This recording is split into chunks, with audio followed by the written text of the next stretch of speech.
வணக்கம். பிரபஞ்சனின் அப்பாவின் வேஷ்டி கட்டுரையோட தொடர்ச்சி. 3வது தலைப்பு, நிழலுலகம். இருள் நிறைந்த சந்துகளிலேயே உலாவினான்.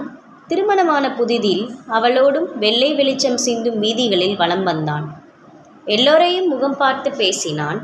அப்போதெல்லாம் சந்தோஷமாக இருந்தான். அவளை கூட்டிக் கொண்டு வள்ளிமலைக்கு மலையின் உச்சிக்கே போய் வந்தான். கடல்களைக் காட்டிலும் மலையே அவனுக்கு பிடித்திருந்தது. மனைவியின் நகைகளையே மூலதனமாக போட்டு சொந்தமாக தொழிலை தொடங்கினான். சில ஆயிரங்களை இழந்த பின் செய்து வந்த தொழிலை எப்படி செய்யக்கூடாது என்கிற ஞானமாகிய லாபத்தை பெற்றான்.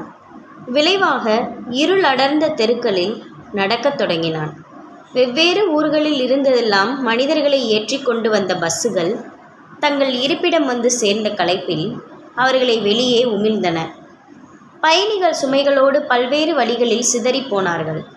சிலர் பஸ்ஸுக்குள் ஏறி வந்து தங்களை இருத்தி கொண்டார்கள். பார்த்த மாத்திரத்திலேயே பட்டிக்காடு என்று சொல்லத்தக்க பெண்கள் அவனை சுற்றி உட்கார்ந்திருந்தார்கள். அவர்களிடம் ஊருக்கு போகும் பதற்றம் இல்லை. இங்கேயே ராத்தங்கி விடிந்து போக சொன்னாலும் சம்மதிப்பவர்கள் போல அவர்கள் இருந்தார்கள். இருப்பை பற்றிய நிச்சயமும் வருவதை பற்றிய தெளிவும் அவர்களுக்கு இருந்தது போலும். நிதானமாக காய்ந்த வெற்றிலைகளை நீவி காம்பை கிள்ளி எறிந்து சுண்ணாம்பு தடவி சுருட்டி வாய்க்குள் தள்ளி சாற்றை புளிச்சென்று தங்களுக்கு பக்கத்திலேயே உமிழ்ந்து கொண்டார்கள். சிலர் தங்கள் ரவிக்கைகளை மேலேற்றி விட்டு தங்கள் குழந்தைகளுக்கு ஈந்தார்கள். தங்களின் ஊட்டுதல் தங்களுக்கே மறந்து போகும்படி அவர்கள் தங்களுக்குள் சம்பாஷித்து கொண்டும் சீப்பால் தலைவாரி கொண்டும் இருந்தார்கள். அவனுக்கு செல்வம் ஞாபகத்துக்கு வந்தான். செல்வம் அவனுக்கு மூத்த மகன், 2ஆம் வகுப்பு படிக்கிறவன். குழந்தை எப்படியோ ஆரோக்கியமாகவே வளர்ந்து வந்தான். நன்றாக படிப்பான். படிப்பில் ஆர்வம் அதிகம் இருந்தது. அவனுக்கு அடிக்கடி பள்ளிக்கூடம் போன கொஞ்ச நாளிகையில் திரும்பி வந்து விடுவான். சம்பளம் கட்டாததால் வாத்தியார் அவனை வெளியே அனுப்பிவிட்டிருப்பார். மான அவமானம் புரிகிற பக்குவம் அவனுக்கு வந்துவிட்டிருந்தது. குழந்தை அழுது கொண்டே வீடு திரும்புவான். சுமதி குழந்தையை அணைத்து கொள்வாள். பல்லை கடித்து விழுங்கிக் கொள்வாள். அவன் இருளடர்ந்த சந்துகளில் சஞ்சரித்து விட்டு நள்ளிரவுக்கு மேல் வீடு திரும்புவான். இவனை தெருமுனை நாயும் வீடு விட்டு வீடு ஓடும் பெருச்சாலையும் கூட அடையாளம் கண்டு கொண்டன. நினைவுகளை அகழ்ந்து அகழ்ந்து நின்று நின்று ஜீரணித்து உட்கார்ந்திருந்த கிருஷ்ணமூர்த்தி அந்தி சாய்வதை உணர்ந்து ஒரு பஸ்ஸுக்குள் ஏறி அமர்ந்தான். அமர்ந்ததும் குழந்தைகள் நினைவு வர இறங்கி போய் கொஞ்சம் கதம்பமும் ஆரஞ்சு பழங்கள் 2ம் வாங்கினான். ஆப்பிள் கூட விற்றது. வாங்க முடியாத விலை சொன்னார் கடைக்காரர். ஆரஞ்சே போதும் என மீண்டும் வண்டிக்குள் வந்து அமர்ந்தான். நன்கு இருட்டிய நேரத்தில் ஊர் வந்து சேர்ந்தான். ஏரிக்கரை இறங்கி புளிய மரங்களின் கொத்து கொத்தாய் விழுந்த இருட்டுக்குள் நடந்தான். முழுமையை எட்டும் நிலா துணைக்கு வந்தது. இவன் விரும்பாவிடினும் கூட அது உடன் வந்தது. சிவுக்கென ஒரு பறவை அவன் காதோரம் பறந்து அவனை திடுக்கிட வைத்தது. இன்னும் கொஞ்சம் தாமதித்து வந்திருக்கலாமோ என ஒரு கணம் நினைத்து குழம்பினான். தன்னை பார்த்து அவள் திடுக்கிட்டு போவாள் என்பதை, தனக்காக அவள் அழுவாள் என்பதை நினைக்கும்போது அவனுக்கு நெஞ்சம் அடைத்தது. ஆனாலும் அச்சமும் உடன் மூண்டது. மனைவியை நேருக்கு நேர் சந்திக்க பயமாகவும் இருந்தது. அந்த கணத்தை தவிர்க்கும் நோக்கோடு இப்படியே கொஞ்ச நேரம் போகலாம் என்கிற யோசனையில் சுடுகாடு பிரியும் பாதையில் இருந்த அரச மரத்தின் சிமெண்ட் கட்டையின் மேல் உட்கார்ந்திருந்தான். சிமெண்ட் தளம் வளவளப்பாய் குளிர்ச்சியாய் இருந்தது. வேஷ்டியை மடித்து கட்டிக்கொண்டு சம்மணம் போட்டு உட்கார்ந்தான். இருக்கையின் சிலிப்பு தொடையில் ஏறி மயிர் கூச்செறிவதை உணர்ந்தான்.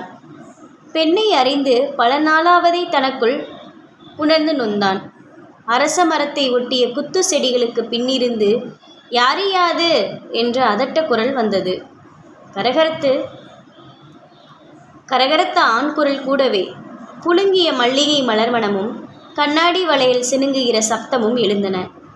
இனி இங்கு இருப்பது தகாது என்றெண்ணி எழுந்து நடந்தான். சோரம் போகிறவன் கூட தன்னை விரட்டுவது அவனுக்கு வேடிக்கையாக இருந்தது.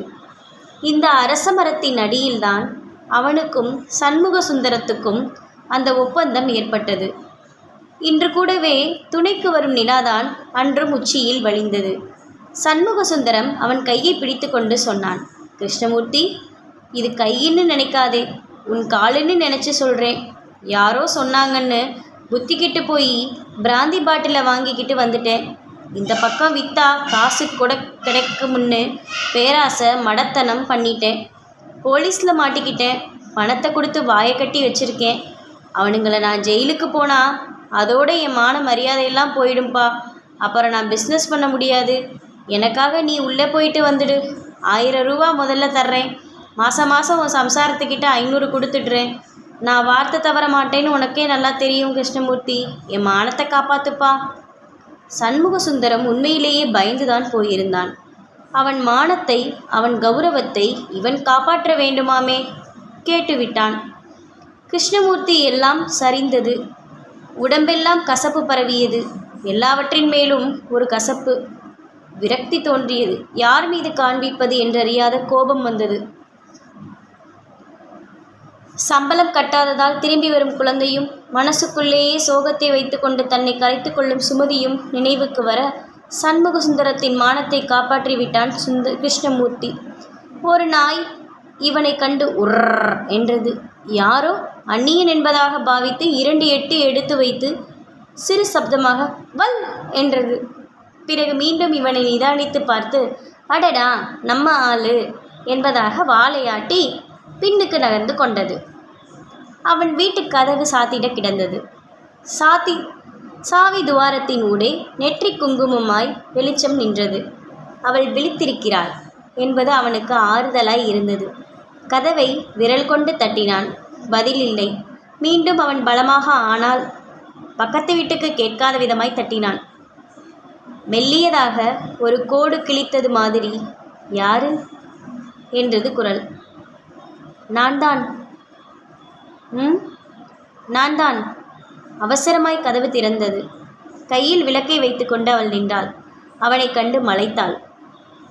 விளக்கு வெளிச்சத்தில் சிவப்பாக வெறுத்து போய் கண்ணுக்கு கீழே கருவளையங்களிட்டு சீவப்படாத தலை பறக்க மெலிந்த தோளோடு கந்தலை சுற்றி கொண்டு நின்றாள். அவள் விளக்கை எடுத்துக்கொண்டு உள்ளே போய் விளக்கு தண்டின் மீது அதை வைத்தாள். அவன் கதவை தாளிட்டு அவளை பின்தொடர்ந்தான். கூடத்தை ஒட்டி கிழிந்த ஓரம் செறிந்த கோரைப்பாயில் குழந்தைகள் 2 சுருண்டு கிடந்தன. அவன் குனிந்து முழங்கால் ஊன்றி 2க்கும் முத்தம் தந்தான். சின்ன குழந்தை கனவில் சிரித்தது. தன்னையே பார்த்து சிரித்தது மாதிரி அவன் ரோமம் சிலிர்த்தது. மூங்கில் தூணில் சாய்ந்து கொண்டு சுமதி நின்றாள். அவனையே பார்த்தவாறு அவள் நின்றாள். அவன் தலை நிமிர்ந்து அவளை பார்க்க முயற்சித்தான். ஏனோ அவனால் அவளை நேருக்கு நேராய் பார்க்க முடியவில்லை. அவன் சிறைக்கு செல்வதற்கு முன் இருந்ததை விடவும் மோசமாக இருந்தாள். எப்படி இருக்க என்றான் கிருஷ்ணமூர்த்தி. காத்திருந்தவள் போல அவள் தேம்பி தேம்பி அழத் தொடங்கினாள். அவள் பொங்கி வழியட்டும் என்று அவன் காத்திருந்தான். பின் அவன் கண்ணீரை துடைக்கும் பொருட்டு அருகே போனான். ஏனோ அந்நிய பெண்ணை தொட நேர்ந்ததைப் போல கூசி பின்வாங்கினான். தூணை சார்ந்து அவள் உட்கார்ந்து கொண்டாள். கொஞ்சம் தள்ளி பாயில் அவன் உட்கார்ந்தான். கதம்ப பொட்டலத்தையும் ஆரஞ்சு பழங்களையும் எடுத்து அவள் அருகில் வைத்தான். சண்முக சுந்தரம் பணம் கொடுத்தானா? கொடுத்தாரு. எவ்வளோ? 1000 தானே? இல்லை, 300 ரூபாய் தான் கொடுத்தார். அன்றைய இரவில் அரச மரத்தின் அடியில் எழுந்த கசப்பு மீண்டும் அவனுக்குள் எழுந்தது. கசப்பு, எல்லார் மீதும் எழுந்த கசப்பு. மாதம் 500 தரேன்னு சொன்னானே, தரலையா? இல்லை, முதல்ல கொடுத்த 300 தான், அப்புறம் தரவே இல்லை. நிலா வெளிச்சம் வாசலில் பட்டு எதிரொலித்தது. அவன் வேஷ்டியின் மேலும் அவள் முகத்திலும் ஒளிந்தது. அந்த 300 வச்சுக்கிட்டா 6 மாதம் தலையை குனிந்து கொண்டாள். சுமதி கண்களிலிருந்து வழிந்து கொண்டே இருந்தது நீர். வானத்தை பார்த்தவாறு அவள் இருந்தாள். சண்முக சுந்தரம் ஒழுங்கா பணம் கொடுப்பான், கொஞ்ச நாளைக்காவது நம்ம கஷ்டம் நீங்கட்டும்னு தான். அவள் இன்னும் வானத்தையே வெறித்து கொண்டிருந்தாள். சின்னவள் புரண்டு சினுங்கி அழத் தொடங்கினாள். சுமதி குழந்தையை எடுத்து மடியில் இட்டு தட்டி கொடுத்து தூங்க பண்ணினாள்.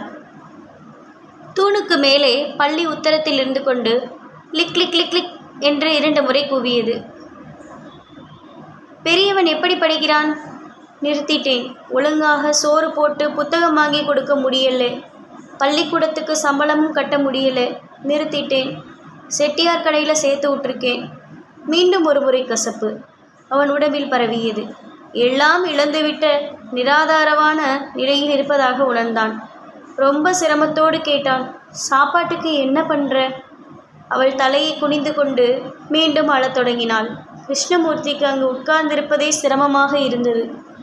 அவள் கொஞ்சம் ஓய்ந்ததும் அவன் சொன்னான், சண்முகசுந்தரம் 1000 ரூபா கொடுக்கறதா சொன்னான். ஏமாத்தி புட்டான்.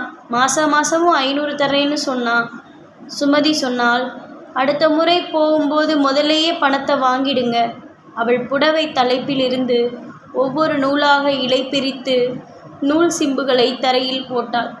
அவன் முதுகு விரைத்து கல்லானது போல நிலாவையே பார்த்து கொண்டிருந்தான். அவள் மீண்டும் கேட்டாள், திரும்பவும் எப்போ போவீங்க? அவன் மீண்டும் தன்னை நொந்து கொண்டான்.